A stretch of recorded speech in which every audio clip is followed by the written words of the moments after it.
Hello everybody, my name is Abyssal, and today I'm going to show you how to dodge Consort Radahn's afterimage matrix attacks. Yeah, so a lot of people have been bitching about this boss, like a lot of people, ever since DLC came out day one. I heard people, complaining, final boss is too hard, final boss is too hard. I disagree. I think it's an amazing final boss, but that is a topic for another video. So today, I'm going to show you how to dodge his, I believe it's 4 or maybe 5, what I call matrix attacks, where he creates like an afterimage of himself, and it moves for him like 4 or 5 times before he actually attacks you, but the afterimages still do damage, of course, because they wouldn't be threatening if they didn't do anything.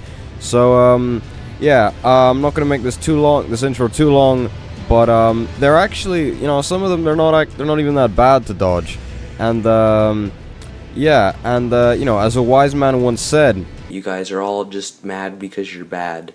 So yeah, alright, let's get into it.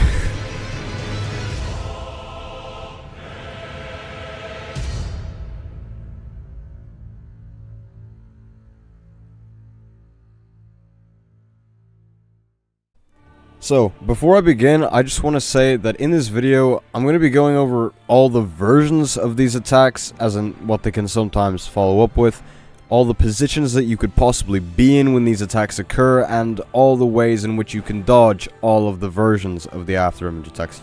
You'll see what I mean by this as the video progresses. So, there are 4 types of afterimage attacks that Radahn does and can do.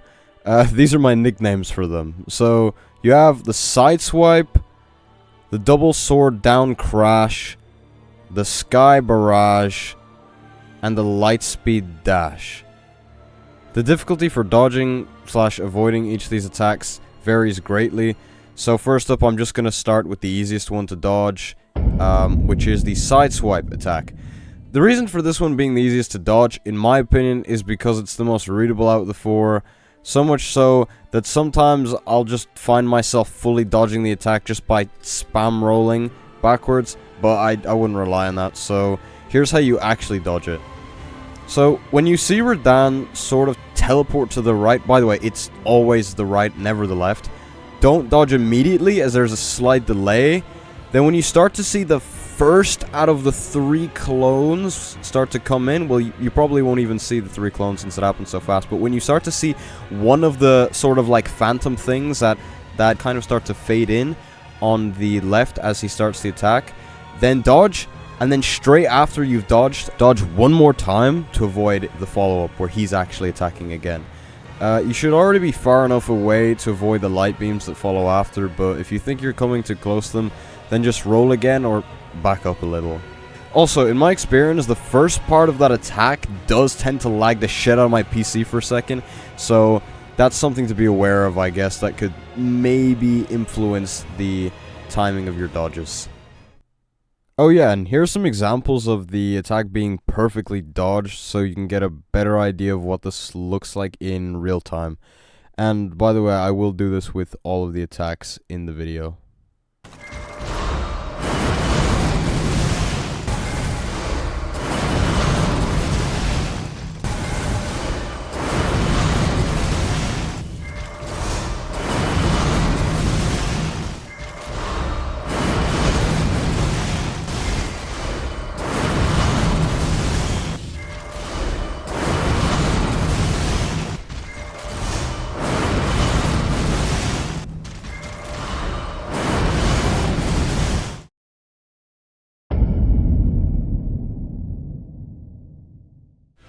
So, for afterimage attack number 2, we have what I call the Double Sword Down Crash. I know, right? Very creative name. But, anyways, now I'm pretty sure he specifically only does this attack if you get caught by his gravity pull-in attack.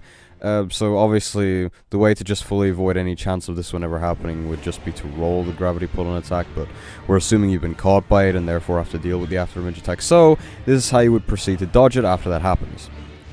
So, as soon as you get pulled in, you want to immediately run for a bit. Then when you start to see him about to smash both of his swords onto the ground, jump. Just keep running to flawlessly get away from the first gravity AoE. By the way, you have to do that small jump or else you get caught. then stun locked, which might put you in a bad position for the 4 attacks that follow. After that, he'll turn golden, go up into the air, and begin the after image attacks. You can either run away from the 4 crashes that follow, and just time your dodge for the final one, then start spam rolling away to get away from the second and final gravity AoE. Or instead of running away during the 4 after image crashes, you can just roll them if you'd like. Then continue as normally, just time the dodge for the final hit, then spam roll away to outspace the final gravity AoE, and therefore fully dodge the attack. Also, by the way, you can actually just avoid the entirety of this attack by just running away from it, as you can see from the clip playing in the background. But this is really position specific, and it barely ever happened to me, so I would not rely on it at all. Like at all, I would not rely on this at all. Still actually try to dodge it. I was at a really, freakishly far away distance to be able to pull this off. Like, I'm literally not rolling at all. I am just like holding the joystick and, well, I jump at the start, but that's only to avoid like the initial impact, and then I'm just like holding like the joystick and I'm just holding down sprint, like, yeah. But I just thought I'd mention this because it can happen to you, and it is possible, but I just wouldn't rely on it because it's mostly RNG. If it wasn't clear enough already, the ways in which you dodge the 4 after image crashes are interchangeable, in the sense that it doesn't really make much of a difference how you dodge them, whether that be rolling them, or running away, or even Bloodhound Step, but I'm not talking about that in this video. So, just as long as you're creating enough of a distance between you and Radahn so that you can be in a good enough position to roll the final 5th attack, where he actually swings his swords at you, and then spam roll for the final gravity AoE.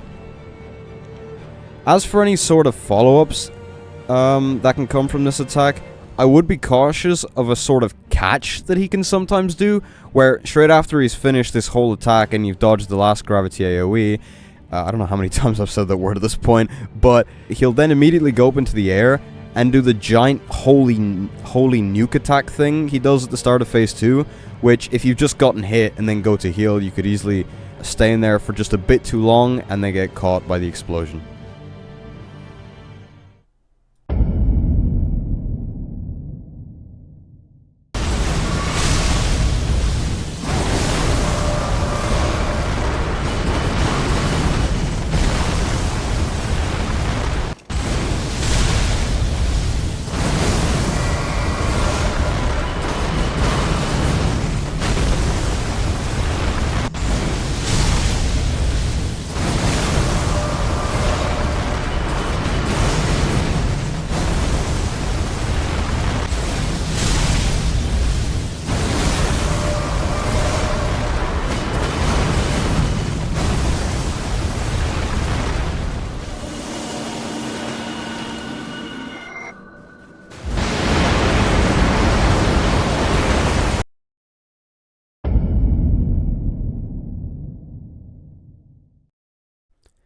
Now we move on to the most intimidating looking attack out of the 4. Most people kinda lose their shit when they see this attack because it does a very good job at making you think that it's really complicated, but I assure you, there's nothing to worry about. You'll do fine. This attack is actually pretty easy to avoid. It just has quite a lot of variance to it, so I'll go over all of them, starting with the most basic version with the fused attacks. So, at the start of what I'm going to call Sky Barrage version number 1, he'll start off by flying up into the air, then immediately start flinging clones down at you. All you have to do for this part of the attack is as soon as you see him fly up into the air, you just want to start running right. And while you're doing so, sort of keep a count of how many clones have come down so far. When that number reaches 3, that's your cue to roll. Roll. Roll once again backwards. And one final time to get out of the final hit that he does.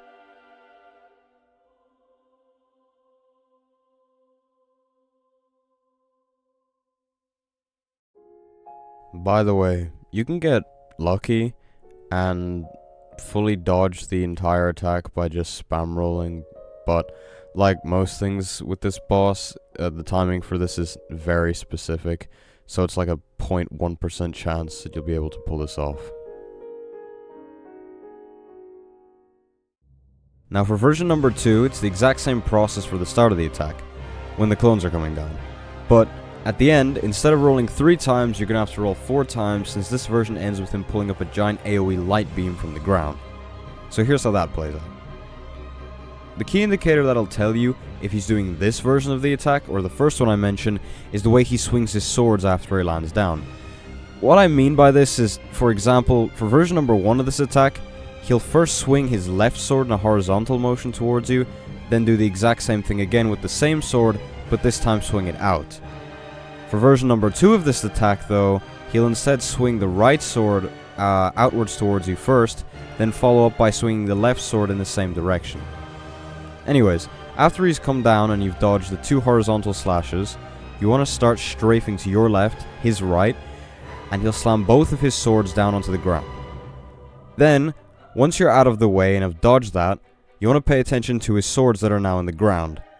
When you see him pull his swords up, you want to dodge forward through the light beam that follows.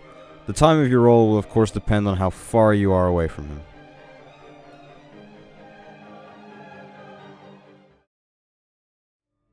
This brings us on to the hardest version of this attack by far. Sky Barrage of version number 3. The one with the meteors. Like the attack in phase 1. The difference here is though, is that the attack is actually threatening now. Oh, what's that? You dodged the whole entire first part of the attack but fumbled in the last 2 moves? Too bad. It is very, and I mean very easy to fumble during this attack. It's not like the other afterimage attacks where you can afford to get hit most of the time. With this, you have to dodge it perfectly, or you'll most likely just end up dying. Also, you can't dodge the afterimages from this attack by just running right like you normally would with the previous 2 Sky Barrage attacks. You also can't dodge the meteors by entirely running left like you would in phase 1. This is because you need to avoid the meteors, but then also end up in a good enough position to where you're far enough away from Radahn so that the afterimages from this attack can't hit you, because I swear in this phase they seem to have like aimbot or something. Which is why you can't just run right from them after running left from the meteors, because they'll just track you.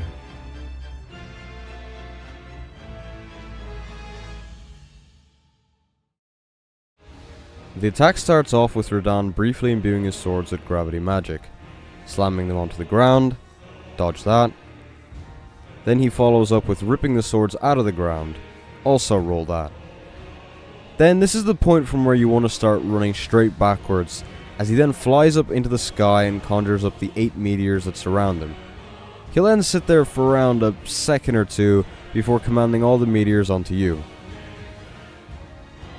You then want to start turning left and then dodge them by jumping the same way as you would in phase 1. Then once you've done that, start running right. You've now created enough distance between you and Radahn that the afterimage attacks aren't close enough to hit you. Keep track of how many clones have come down, like you would do with the other versions of this attack. When it reaches 4, and the 5th one is about to come down, dodge right. Then time your last dodge for the light beam, he pulls up.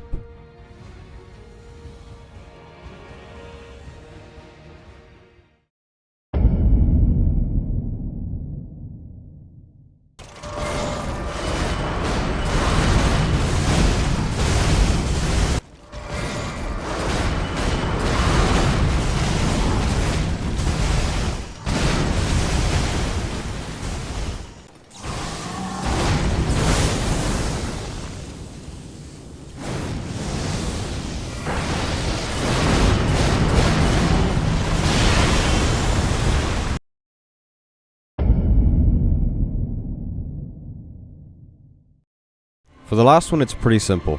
I'll put it this way. If you're at close range and next to him, you're good and basically don't need to move. If you're at medium range from him and don't have enough time to get close to him, you're fucked unless you dodge well. And if you're at long range from him, you have to run left and time a jump as he's dashing towards you. Let's deal with all these different scenarios in a bit more detail. If you're already relatively close to him, try run up to him, because like I said, if you're about this distance from him or any closer, you're good and can pretty much just stand there while the whole attack phases through you. But if you're out of that range and don't have time to get close enough to him, you want to really time your dodge sorta late so that you're barely rolling through the first dash and have enough iframes to carry you through the other 4. If you roll too early, you'll roll through the first one, but then all the other clones will clap the shit out of you. If you're at long range, you want to first quickly run to his left side, if you're not already there, and just keep running left. Then jump when they all start coming at you.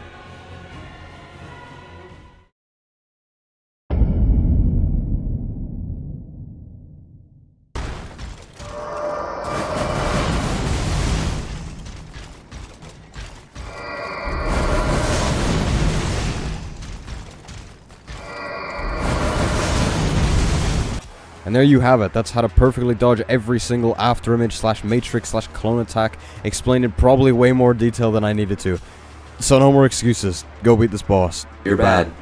Anyways, I love this DLC, and it personally brought Elden Ring up from a B tier to an A for me. So yeah. By the way, please do tell me if I missed out on anything or didn't explain something well enough and whatnot. And that's pretty much it. Subscribe. No! Or in a few minutes. I don't mind. See ya!